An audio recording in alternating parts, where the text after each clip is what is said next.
ẹ wá ẹ̀mí fẹ́ gbẹ̀yìn débẹ̀ ni o uncle Tunde not no say na you cause am na you go dey post very the dark man. Now all the rich people wey dey give us money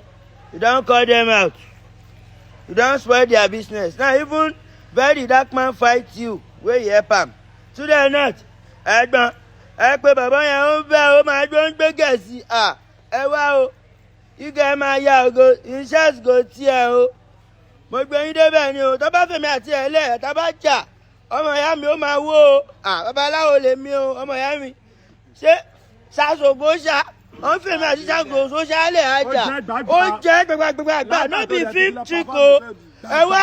kàn mí nà ya gógó ní boy mo ya wèrè normal online madness ó yàtọ̀ sí real life madness.